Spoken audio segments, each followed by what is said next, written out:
Hey everyone, this is Nathan Connor, online business and marketing coach with Numis Network, and today I just wanted to shoot a quick PowerPoint presentation. I know that a lot of people, some people in other countries, some people in America, they don't grow up in the best environment. Oftentimes they are very poor, they live in poverty, but today I'm going to talk about this is just a way of me giving back my knowledge, sharing my expertise with using the internet to generate an income online. And I call this How to Build an Internet Business on a Shoestring Budget. And then this is just my recommendations. There are so many different ways to build an internet business, but in my opinion, this is the most cost-effective way to start generating an income online. The first step is start with a blog using WordPress or Blogger. And to do this successfully, you have to pick a topic that you feel passionate about, something that you're really good at, something that you can learn about all day, all night, and you need to pick a target audience that you want your articles to communicate to.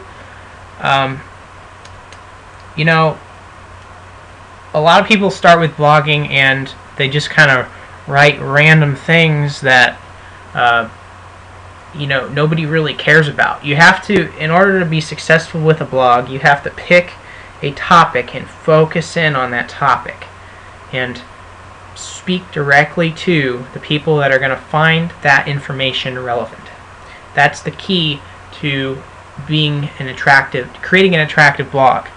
The next step in this process, other than getting your blog up and running, is to actually start a Google AdSense account and post these ads in key spots on your blog where people will be able to see them. Don't post a ton of them. I would say do about 3 to 5 of these ads in key locations all over your blog. You don't want to have it too messy because then that'll make your blog unattractive, and you don't want that. But the great thing about Google AdSense is when people come to your blog and they see these ads and they see something that piques their interest and they click on the ad, you earn money every time somebody clicks on that ad. Not when somebody buys whatever's on the other side of the ad. Whenever they click on that ad, you earn, let's say, 25 cents. And it's going to be in a range. Sometimes it's going to be lower than that. Sometimes it'll be just 10 cents. Sometimes it'll be $1. Let's just say 25 cents on average. And let's say 1,000 people click on that ad. You just earned $250. So yeah, that's a great way to start making money with your blog. And there's a lot more ways, but this is just what I recommend to start out with. One of the things that I need to advise is do not click on your own ads, because Google keeps track of these things and you will get rejected, and it is very difficult. When I say rejected, I mean Google will stop your Google AdSense account from working, and it will be very, very difficult to get it back. So do not click on your own ads. I know it's tempting, but please don't do it. As far as getting started with blogging, the way I see it, traffic is like the residual income of blogging. You create one blog post, and that post will generate traffic for your blog indefinitely. Realize that blogging takes a long time to gain a list of followers. What I recommend is you create 3 to 5 pieces of content, valuable content, each week in the form of videos, e-zine articles, and blog posts. You have to become the expert on the topic of your blog. In order to do this, you have to constantly be finding better ways to communicate to your audience and make your content more and more valuable. As far as coming up with great content, what I recommend, and this is what I do, is I carry a memo pad with me throughout the day, and I'll be just, brainstorming on ideas just constantly, because I'm constantly thinking about business throughout the day and how to improve the infrastructure of my business, how to improve my marketing methods. So I carry a memo pad with me throughout the day, and I pull it out when I think of a great article idea. Another great thing that really helps me is I read, I will listen to audios, or I'll watch DVDs on my topic at least 1 hour per day minimum. So if you're reading, let's say you get up and you read 30 minutes of a good book, and then you drive on your commute to work, and that'll be maybe, easily that could be 2 hours worth of content that you're listening to. And if you have a long commute, it could be 3 hours worth of content every single day that you're listening to. And 3 hours times 365 days in a year, and you've got a whole lot of hours worth of content that you're listening to. You've got about 1,000 hours, which is approximately the equivalent of maybe a PhD. I think that's what Darren Hardy said. A PhD with 1,000 hours worth of content over the course of a year. And that's just insane.